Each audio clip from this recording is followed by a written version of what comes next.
నిన్నటి రోజున రాగస్వరూపపాశాఢ్య క్రోధాకారాంకుశోజ్వల మనోరూపేక్షు కోదండ పంచతన్మాత్ర సాయక ఈ నామాల వరకు మీకు కొంత విషయాన్ని నేను విజ్ఞాపన చేసి ఉన్నాను.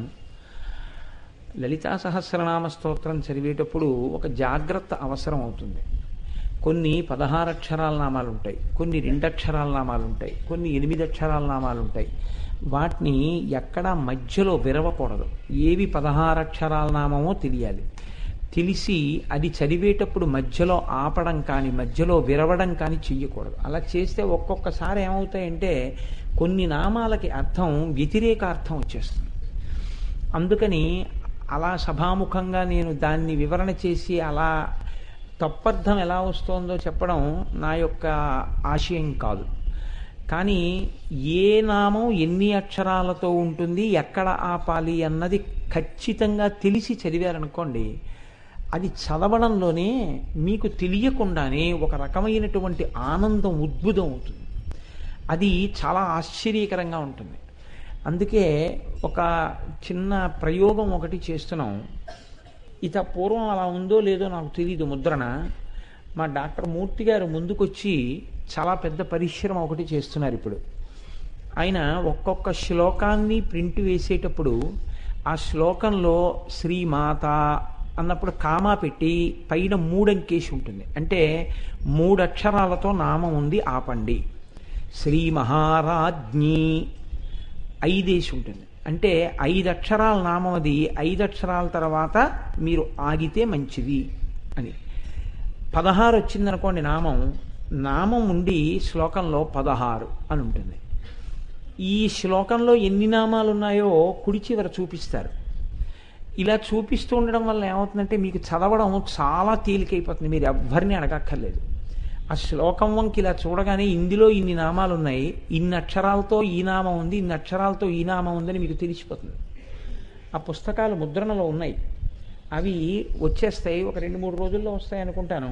వస్తే ఒక ఆదివారం నాడు ప్రత్యేకం ఆ పుస్తకాలని ఎవరు ఉత్సాహవంతులు ఉంటారో వారందరికీ కూడా శౌచముతో ఉండాలి. ప్రత్యేకించి ఆడవాళ్ళు మాత్రం అది చదివేటప్పుడు అదొక్కటి గమనించండి.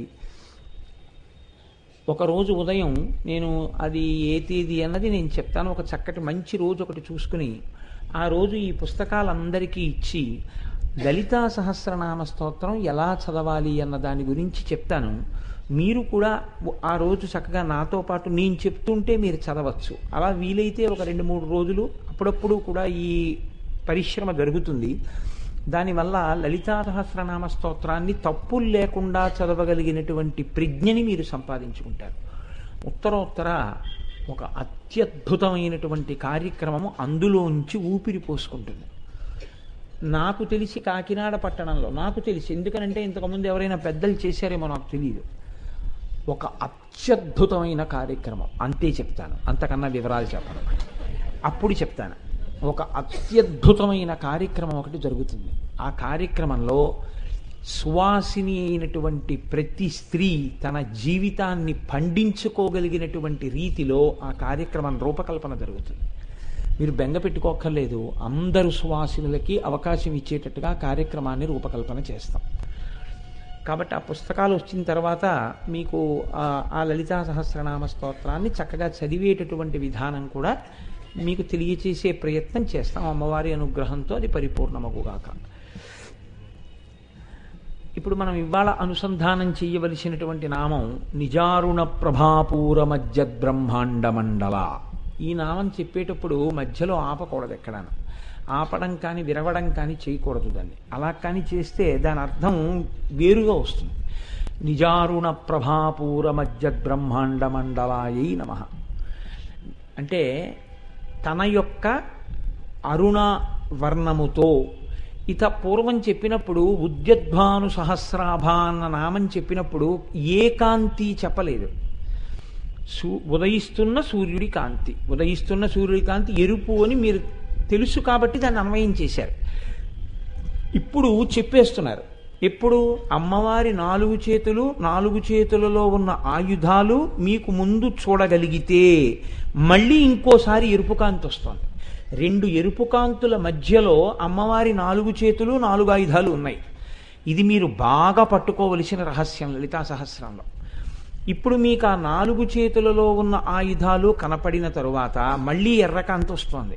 ఎటువంటి ఎర్రకాంతి? ఇప్పుడు ఆ కాంతి ఏదో దాపరికం లేదు, చెప్పేస్తున్నారు అది ఎరుపు కాంతి అని. ఎంతటి ఎరుపు కాంతిట అది? నిజారుణ ప్రభాపూర మజ్జద్ బ్రహ్మాండ మండల. ఈ బ్రహ్మాండములన్నింటినీ కూడా ఆ ఎరుపు రంగు ముంచెత్తింది. ఆ ఎరుపు రంగులో మునిగిపోయి అటువంటి ఎరుపు రంగుతో తల్లి ఉన్నది. ఇప్పుడు మీరు ఒకటి ఆలోచించండి, అంతకుముందు చెప్పలేదు ఎరుపని, ఇప్పుడు చెప్తున్నారు ఎరుపని. చెప్పకపోయినా ధ్యానంలో తెలుసుకున్నారు ఎరుపని, ఇప్పుడు ధ్యానం చేయకపోయినా తెలుస్తోంది ఎరుపని. ఏమిటి తేడా? మళ్ళీ ఎందుకు చెప్పాలి ఎరుపు కాంతి? అయిపోయిందిగా, ఓసారి చెప్పారుగా, ఓసారి ఆ కాంతి అర్థమైంది కదా మనకి. ధ్యానం చెయ్యాలి, ఆ ఎరుపు కాంతి మన మీద పడుతున్నట్టుగా శ్రీసరణి అని శంకరాచార్యులు వారు చెప్పారు, విన్నారు. మళ్ళీ ఎందుకు వచ్చింది ఎరుపు అంటే ఇక్కడే లలితా సహస్రనామ స్తోత్ర వైభవం. మనిషి జీవయాత్రలో మలుపు తిరిగేటటువంటి స్థితి ఇక్కడే ఉంది. అందుకే దీన్ని చాలా జాగ్రత్తగా పట్టుకోవలసి ఉంటుంది. మీరు చూడండి, మీరు ఒక గమ్యానికి చేరుకునేటప్పుడు ఒక మలుపు ఒకటి తిరగవలసి ఉంటుంది. ఇక్కడి నుంచి బయలుదేరి అన్నవరం వెడుతున్నారనుకోండి, కత్తిపూడి దగ్గరికి వెళ్ళేటప్పటికి కత్తిపూడి నుంచి కుడి చేతి పక్కకి వెళ్ళిపోతే అన్నవరం వస్తుంది, ఎడం పక్కకి వెళ్ళిపోతే రాజమండ్రి వస్తుంది. ఎటో ఒకటి తిరిగాను కదా అని వెళ్ళిపోయారు అనుకోండి, అన్నవరం ఎప్పటికీ వెళ్ళరు. మహా అయితే చెన్నై వరకు కూడా వెళ్ళిపోతారు తప్ప అన్నవరం మాత్రం రాదు. మీరు సరిగ్గా కుడి చేతి పక్కకి తిరిగారనుకోండి, అన్నవరం వెళ్ళిపోతారు. మలుపు తిరగడం అనేటటువంటిది చాలా చాలా ముఖ్యం. అందుకే మనకి ఒక మాట వాడుతుంటారు, ఆయన జీవితం ఒక మలుపు తిరిగిందండి అంటారు. ఆ మలుపు తిరగడం అన్నది ఎక్కడుంది అంటే ఇదిగో ఇక్కడుంది, ఈ కాంతిలో ఉంది. అసలు నిజంగా ఈ కాంతి ఏ కాంతి? దీన్ని పట్టుకున్న మహాపురుషులు ఉన్నారు. వాళ్ళు అత్యద్భుతమైనటువంటి స్థితిలో ధ్యానమగ్నులై వారు దర్శించారు ఆ కాంతిని. దర్శించి దీని ప్రయోజనం ఇది అని వారు అనుభవించారు. ఇది చెప్పకపోతే బిడ్డలకు అర్థం కాదని వాళ్ళు దాన్ని ఈ లోకానికి అందచేశారు. అది నిజారుణ ప్రభాపూర మజ్జద్ బ్రహ్మాండ మండల. ఏమి ఈ ఎర్రకాంతి? నేను మీకు తేలికగా అర్థమైపోవడం కోసం నేను ఒక మాట చెప్తాను, మీరు కొంచెం జాగ్రత్తగా ముందు మీ లోపల ఒకసారి పరిశీలన చేయండి. నేనంటాను, ఒక వ్యక్తిలో ఉన్నటువంటి ప్రేమ అభివ్యక్తమైనప్పుడు దయగా మారినది. మీరు ఆలోచించండి ఈ మాట గురించి. నేను ఈ వాక్యం అన్నాను మీతోటి. ఒక వ్యక్తి లోపల ఉన్న దయ, ఒక వ్యక్తి లోపల ఉన్న ప్రేమ అభివ్యక్తమైనప్పుడు దయగా మారినది. నేను ఎందుకు మీకు వెంటనే దీనికి చెప్పేయట్లేదు అంటే, మీరు కొంచెం సేపు ఆలోచిస్తే ఆ ఆలోచనే ధ్యానం. ఆ ఆలోచన చేస్తేనే మీరు మలుపు తిరుగుతారు జీవితంలో. ఒక వ్యక్తి లోపల ఉన్న ప్రేమ అంటే దీనికి ఏం పెద్ద సిద్ధాంత వాక్యం ఏం కాదండి, చాలా తేలిగ్గా అర్థమయ్యేటట్టే నేను మాట్లాడానని అనుకుంటున్నాను. నేను ఇప్పుడు చూడండి, నేనున్నాను, నాలో ప్రేమ ఎప్పుడూ నిండి ఉంటుంది కొంతమంది మీద. కొంతమంది మీద అన్నమాట ఎందుకన్నానంటే, అంతమంది మీద అయితే నేను ఒక స్థాయి చేరిపోయిన వాడిని అవుతాను. అప్పుడు నాకు రాగద్వేషాలు లేనట్టు, అందరినీ ప్రేమిస్తే. కొంతమందిని అని ఎందుకన్నానంటే ఉన్న సత్యాన్ని చెప్పడానికి. నేను అంత స్థాయికి ఇరిగిపోయిన వాడిని నేను కానప్పుడు ఆ ఉదాహరణ చెప్పకూడదు. కొంతమంది మీద అన్నప్పుడు నా కొడుకు నాకు ఊహలోకి వచ్చాడు అనుకోండి, ఉత్తర క్షణం నాలోంచి ప్రేమ పొంగుతుంది. నా కూతురు నాలో ప్రేమ పొంగుతుంది. ఇప్పుడు నా కొడుకు నేను కలిసి భోజనానికి కూర్చున్నాం అనుకోండి, ఇంతలో ఎవరో పట్టుకొచ్చి కొత్తగా మామిడికాయలు వస్తున్నాయి కదా, అందుకని చెప్పి మామిడికాయతో పప్పు తయారు చేసాం, మీరు తినండి అని పట్టుకొచ్చి మా పిన్నమ్మ గారు ఒక ఆవిడ ఇంత పప్పు పట్టుకొచ్చి ఇచ్చారు. వీడు వచ్చాడని నాకు తెలియదురా, వీడు వచ్చాడా పాండిచేరి నుంచి, సరేలే ఏడి వీడు అంటే బయటికి వెళ్ళాడా ఓ పిన్ని అన్నాను. నువ్వు తిను అయితే, మామిడికాయ పప్పు నీకు ఇష్టమని తెచ్చాను అంతే. అంటే నాకు మామిడికాయ పప్పు ఇష్టమనేం కాదు, ఒక ఉదాహరణ అంతే. అలా అని మీరు కానీ ఏమో పట్టుకొచ్చారు, అలాంటివి ఏం చేయకండి. ఆ మామిడికాయ పప్పు అక్కడ పెట్టి నేను భోజనానికి కూర్చుంటున్నాను, మా అబ్బాయి వచ్చాడు, భోజనానికి కలిశాడు. సో వాడు అన్నాడు, అబ్బా నాన్నగారండి మామిడికాయ పప్ప అన్నాడు. అంటే నేను అన్నాను, ఒరే నువ్వు వేసుకో, నాకు వద్దు మామిడికాయ పప్పు అన్నాను. నిజానికి నాకు చాలా ఇష్టం. అబ్బా, అందులో పిన్ని చేసింది మామిడికాయ పప్పు, పరమ సంతోషంతో నేను అది తినడానికి ఉద్యుక్తుడు అవుతున్నాను. వాడన్నాడు, నాన్నగారంటే మీకు మామిడికాయ పప్పు ఇష్టం కదా, అదేంటి మీరు వేసుకోకుండా నాకేసేస్తున్నారు అన్నాడు. ఏం లేదురా, ఏమిటో కానీ ఈ మధ్య కొంచెం పులుపు తగిలితే పళ్ళు జివ్వుమంటున్నాయిరా, తినలేకపోతున్నాను. డాక్టర్ గారు ఏమన్నారంటే, ఒక్క వారం పులుపు తినకండి, తిన్నారంటే మళ్ళీ 20 రోజులు పడుతుంది, ఒక్క వారం రోజులు ఊరుకుంటే తగ్గిపోతుంది అన్నారు, అందుకు నువ్వు తిని అన్నాడు. వాడు తినేశాడు. వాడికి తెలియదు నాకేం పళ్ళు జివ్వనవు. ఎందుకు నేను అలా చెప్పాను? వాడు ఒక వారం రోజులు ఉండి మళ్ళీ హాస్టల్కి వెళ్ళిపోతాడు. నేను హాయిగా ఈ ఋతువంతా కాసిన కాయలల్లా నేను వండించుకు తినగలను. అలా కాదులేరా, నీకు ఇష్టం కదా నువ్వు తినంటే వాడు తినడు, నాకు సగం వేసేస్తాడు. అందుకని వాడికి పూర్తిగా పెట్టాలి. వాడికి పూర్తిగా పెట్టడానికి నాలో ఉన్న ప్రేమ వాడికి పప్పు పూర్తిగా తినిపించడముగా అభివ్యక్తమైతే దయగా అభివ్యక్తమైనది కదండి. ఈ ప్రేమ అభివ్యక్తమైతే ఒక్క వ్యక్తి పట్ల మాత్రమే అభివ్యక్తమవుతుంది. అందరినీ నేను అలా ప్రేమించగలనా? తిరుపతి ప్రసాదం పెట్టినట్టు మా ఇంటికి వచ్చిన వాళ్ళందరి కోసం పప్పెట్టే పెట్టి తలకో పిసరు పెడతానేంటి? అలా ఏం పెట్టను కదా. కానీ అమ్మవారి యొక్క ప్రేమ ఎలా ఉంటుందంటేట, ఆ తల్లి ప్రేమ సమస్త బ్రహ్మాండములను ముంచెత్తుతుంది. ఎరుపు రంగుకి గుర్తు ఏమిటంటే అరుణాం కరుణ. మీరు ప్రార్థనా శ్లోకంలో చదువుతున్నారు కదా, అరుణాం కరుణాతరంగితాక్షీం ధృత పాశాంకుశ పుష్పబాణ చాపాం. ఆ తల్లి యొక్క ఎరుపు ఆ తల్లి యొక్క ప్రేమ. అమ్మ అంటే ప్రేమ, అమ్మ అంటే దయ. లోపల ఉన్న ప్రేమ పైకి అభివ్యక్తమైతే దయాగుణము. అమ్మ యొక్క ప్రేమ అభివ్యక్తమైతే దయగా. ఆ దయయందు లోకములన్నీ మునిగిపోతున్నాయి. ఎందుకు మునిగిపోతాయి అంటే, ఆవిడ ఆబ్రహ్మకీట జనని. ఆవిడికి వీళ్ళకే నా ప్రేమ, వీళ్ళకి నా ప్రేమ ఉండదని లేదు. అందరికీ తన ప్రేమను ఆవిడ పంచిపెట్టేస్తుంది. అది అమ్మ యొక్క గుణం. కడుపున పుట్టిన పిల్లల్లో ఒకడు బాగా చదువుకుంటున్నాడని, లేకపోతే ఒకడు వ్యాయామం చేస్తున్నాడని, లేకపోతే ఒకడు ఐఏఎస్ అవుతున్నాడని, ఒకడు బిఏ పాస్ అవ్వలేదని అమ్మ ఒకడికి అన్నం తక్కువ పెట్టి ఒకడికి అన్నం ఎక్కువ పెట్టరు. అందరికీ అన్నం పెడుతుంది. ఇంకా ఆ మాటకొస్తే, ఎవడు అందరికన్నా బలహీనుడో, ఎవడు అందరికన్నా వృద్ధిలోకి రాలేదో వాడి మీద అమ్మ మమకారం ఎక్కువగా నిలబడిపోతుంది.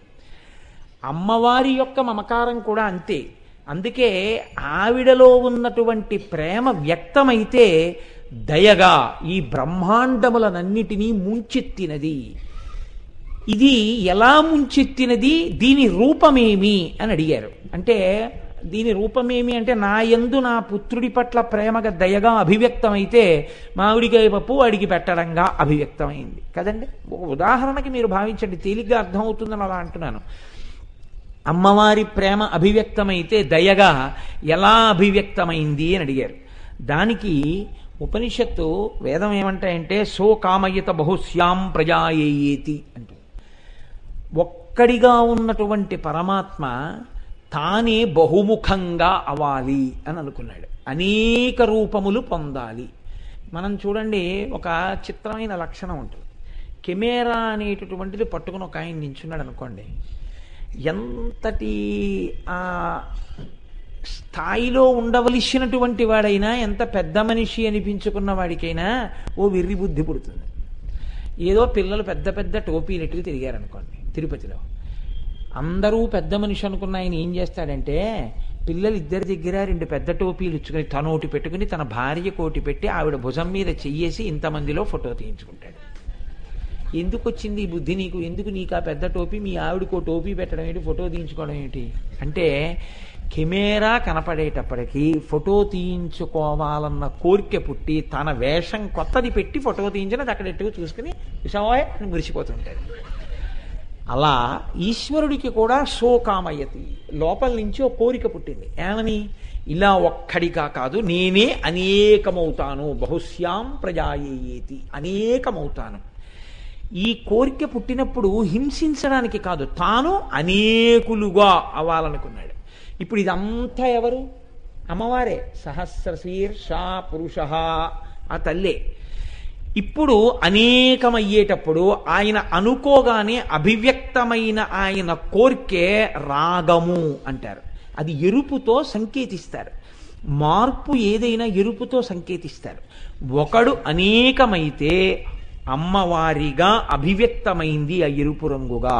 అందుకే సృష్టిక్రియ ఎరుపు రంగు చేత చెప్పబడుతుంది. సృష్టి చేసేటటువంటి వాడు బ్రహ్మగారు. బ్రహ్మగారు ఏ రంగులో ఉంటారో అని అడిగారు అనుకోండి, ఎర్రగా ఉంటారు. బ్రహ్మగారు ఎర్రగా ఎందుకుంటారు అంటే ఒక్కటే కారణం, సృష్టి అనేటటువంటిది రజోగుణ సంబంధమైంది, రజోగుణం ఎరుపుతో కూడుకుని ఉంటుంది. అయితే మరి అమ్మవారికి కూడా రజోగుణం ఉందా? అది కాదు అక్కడ లక్షణం. ఈ ఎరుపు చిక్కబడిపోతే తెలుపులోకి వెళ్ళిపోతారు. అంటే ఈ ఎరుపు సంసారం పట్ల వెళ్ళిందనుకోండి, రాగముగా నిలబడిపోయిందనుకోండి సంసారం మీద, అది పతనావస్థకు పనికొస్తుంది. ఈ ఎరుపు అమ్మవారి వైపుకి తిరిగిందనుకోండి, అమ్మా అమ్మా అమ్మా అమ్మా అని భక్తితో నిలబడగలిగాడు అనుకోండి, మోక్షం వైపుకి వెళ్ళిపోతాడు. ఈ ఎరుపు చిక్కబడడం తెలుపుని చేరుకోవడానికి పనికొస్తుంది. ఇది అమ్మవారు మనకి చెప్పేటటువంటి పాఠం. ఈ ఎరుపు వల్ల ఆ ఒక్కడు అనేకమయ్యాడు. మళ్ళీ నువ్వు ఆయనలోకి కలవడానికి నీలో రావలసిన ఎరుపు ఈశ్వరుడి మీద ప్రేమ. భగవంతుడి పట్ల భక్తి నీయందు ఏర్పడితే, నీ హృదయము ఈశ్వర భక్తి చేత రాగరంజితమైతే నువ్వు ఈశ్వరుడిలో కలిసిపోతావు.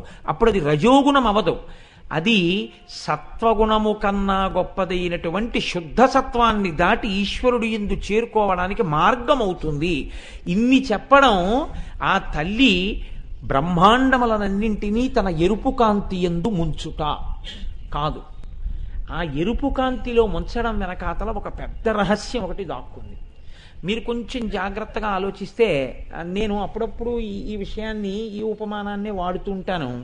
మీరు చూడండి, సుఖము అని ఒక మాట అంటాం, దుఃఖము అని ఒక మాట అంటాం. రెండు మాటలు వాడుతుంటాం. దుఃఖము సంగతి అలా పక్కన పెట్టేసేయండి, సుఖము అన్న మాట తీసుకోండి. సుఖము అంటే మీరు ఎన్నిటితో సుఖాన్ని అనుభవిస్తుంటారు సాధారణంగా? ఐదే: కన్ను, చెవి, ముక్కు, నాలుక, చర్మము. ఈ ఐదిటితోటే ఒక్కొక్క దాంతో కోటేసి సుఖాలు ఉంటాయి. ఎన్ని సుఖాలైనా ఈ ఐదింటితోటే అనుభవిస్తారు. మీరు కొంచెం జాగ్రత్తగా ఆలోచించండి, మీకు ఒక విషయం బయటికి వచ్చేస్తుంది. ఒక వ్యక్తి ఉన్నాడు, ఆయనకి చక్కగా ఉంది, శరీరం అంతా హాయిగా ఉంటుంది. ఈశ్వరుడు ఏం చేశాడంటే, ఒక ప్రయోగం చేద్దాం, ఇలా ఉంటే అలా ఉంటుందో అని కన్నులు ఇచ్చాడు. ఆ కన్నులకు చూసే శక్తి లేదు.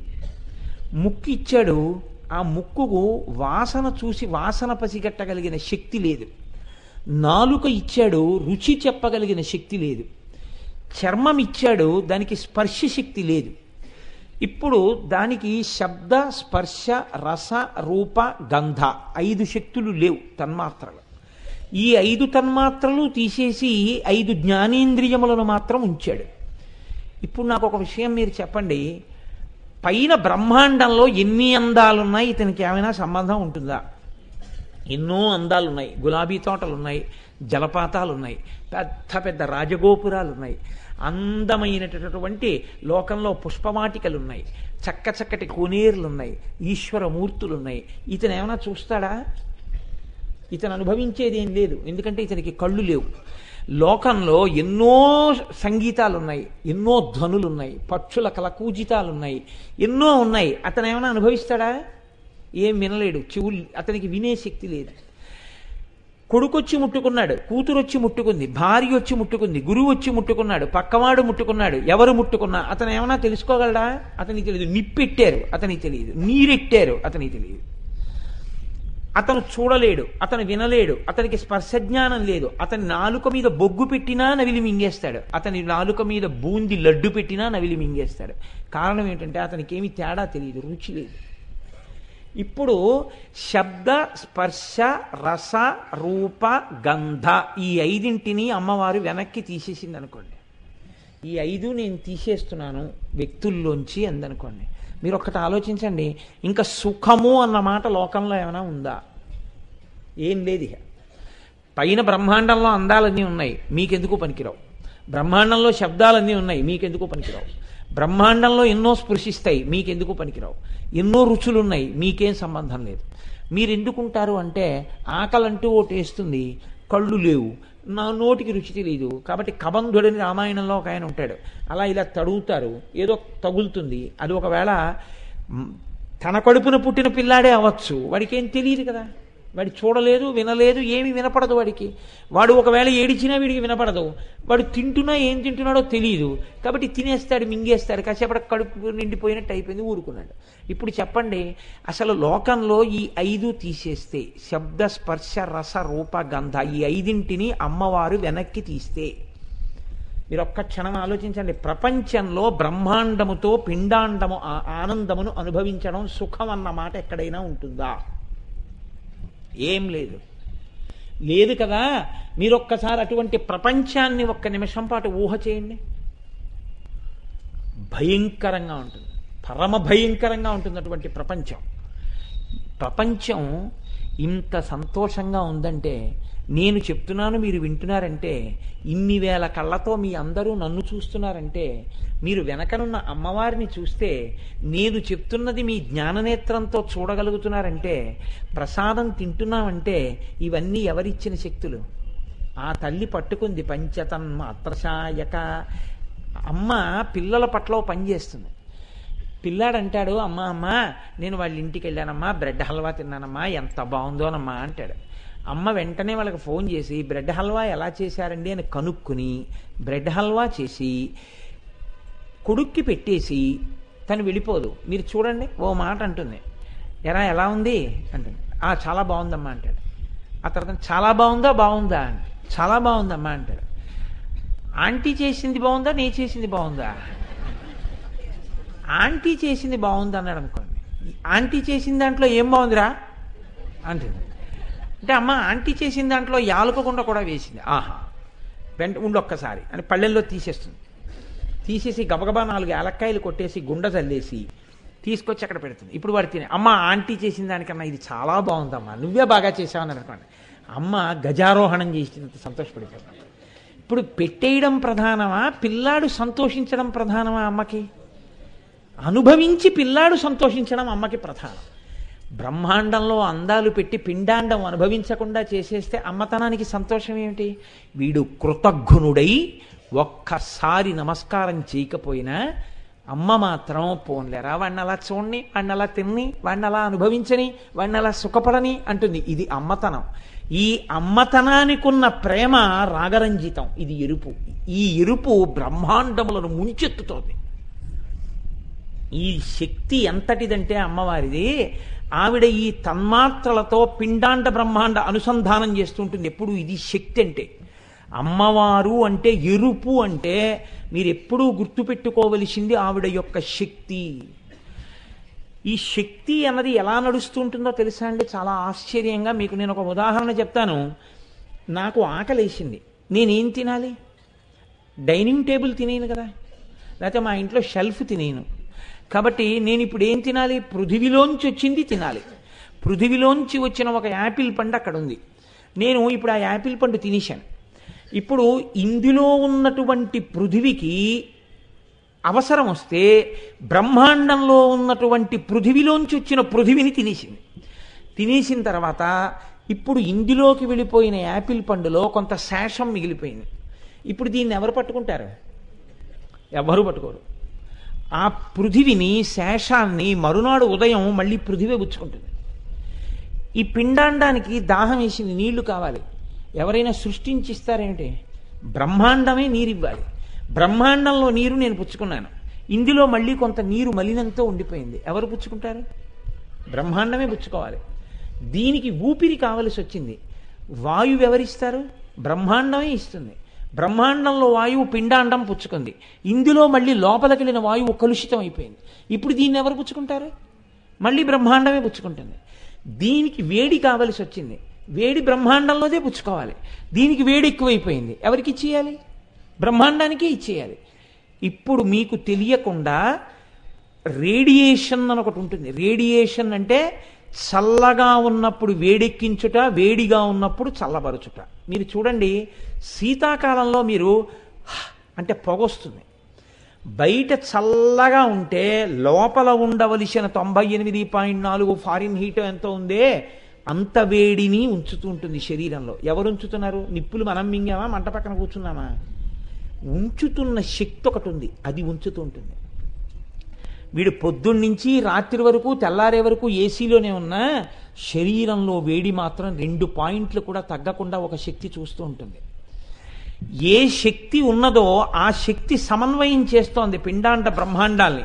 అందులో నీళ్ళు ఇందులోకిచ్చి, ఇందులో నీళ్ళు అందులోకిచ్చి, అందులో గాలి ఇందులోకిచ్చి, ఇందులో గాలి అందులోకిచ్చి తిప్పుతుంటుంది.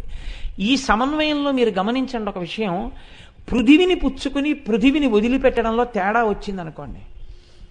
ఇందులో ఆకలి వేయట్లేదు, కానీ తినాలి కదా, ఓ యాపిల్ పండు తిన్నాను, వాంతి అయింది. సరే, ఉపన్యాసం చెప్పేసి వచ్చి డాక్టర్ గారి దగ్గరికి వెడదాం అనుకున్నాను, ప్రమాదం ఏం లేదు, కాస్త ఏదో వామో ఏదో తినేసి ఉపన్యాసం చెప్పేసి తర్వాత వెళ్ళచ్చు. కాదు, నీటిని పుచ్చుకుని నీటిని వదలడంలో తేడా వచ్చింది. ఇలా నీళ్లు తాగితే ఇలా వాంతి అయిపోతున్నాయి.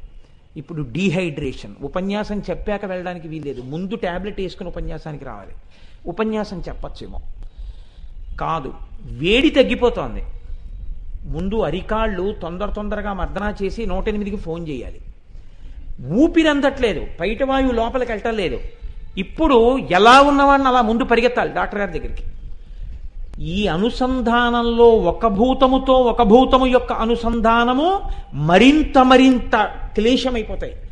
పృథివి అంది పృథివి వెళ్ళకపోతే పర్వాలేదు, జలము అంది జలము వెళ్ళకపోతే పర్వాలేదు కొంత, వాయువు అంది వాయువు వెళ్ళకపోతే ప్రమాదం. మరి ఇంతకాలం వాయువు అంది వాయువు వెళ్ళేటట్టు ఎవరు చేశారు? ఆవిడే. ఏ శక్తి నీ కంటికి కనపట్టలేదో ఆ శక్తి వాయువు అందించి వాయువు తీస్తోంది, ఆ శక్తి నీరు అందించి నీరు తీస్తోంది, ఆ శక్తి పృథివిని అందించి పృథివి తీస్తోంది, ఆ శక్తి వేడిని అందించి వేడిని తీస్తోంది. 1 డిగ్రీ వేడి ఎక్కువైతే నీ కళ్ళు ఎర్రబడిపోయి పడుకుంటావు. 4 డిగ్రీలు తగ్గిపోతే నీ ఒంట్లో వేడి తగ్గిపోయి ప్రమాదానికి వెళ్ళిపోతావు. ఎవరుంచుతున్నారు ఎప్పుడు నీలో వేడిని? ఈ తల్లి ఎందుకు చేస్తోంది? నువ్వేం చేస్తున్నావని ఆవిడ నీకు చెయ్యాలి ఇవన్నీ. అమ్మ తాను చేసేటప్పుడు వీడు తనకి చేస్తాడని చెయ్యదు. మీరు ఒక్కటే జ్ఞాపకం పెట్టుకోండి, ప్రపంచం మొత్తం మీద అమ్మ ఒక్కతే ఒక మాట అంటుంది. తండ్రి కూడా, మీరు ఏమనుకోవద్దు, ఒక ఆలోచన ఉంటుంది, నా జీవితం వీడి దగ్గర వెళ్ళమారాలంటారు. కాబట్టి వీడిని ఇంత చదివిస్తున్నానంటే రేపు వీడు ప్రయోజకుడైతే నాకు కీర్తి, నాకు భద్రత అనుకుంటాడు. అమ్మ మాత్రం ఏమంటుందో తెలుసా అండి? వాడు రేపు ఏదో అయి తనకేదో ఇవ్వాలని కోరుకోదు. వాడికి ఏదైనా అనారోగ్యంగా ఉంటే ఆవిడంటుంది, నాన్న నా ఆయుర్దాయం నువ్వు పోసుకుని బతుకంటుంది. అంటే నీ ఆయుర్దాయం తీసి వాడికి ఇచ్చేస్తే నువ్వు వెళ్ళిపోతే పర్వాలేదంట. మరి వాడు రేపొద్దున నీ ఆయుర్దాయం పుచ్చుకుని వాడు పెద్దవాడైతే, వాడు గొప్పవాడైతే నువ్వు చూడవా? నాకు అక్కర్లేదంట.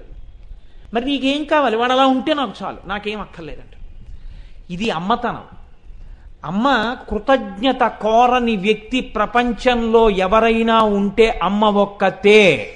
అందుకే ఒక మహాపురుషుడు ఏం చేశాడంటే, చనిపోతూ ఒక చీటీ రాసి పెట్టెలో పెట్టి, ఒరేయ్ నేను వెళ్ళిపోయిన తర్వాత మీరు దీన్ని చూడండి రా అన్నాడు. ఆయన చనిపోయిన తర్వాత చీటీ తీశారు. పిల్లలు మాట వినేవారు కాదు, తండ్రి మాట.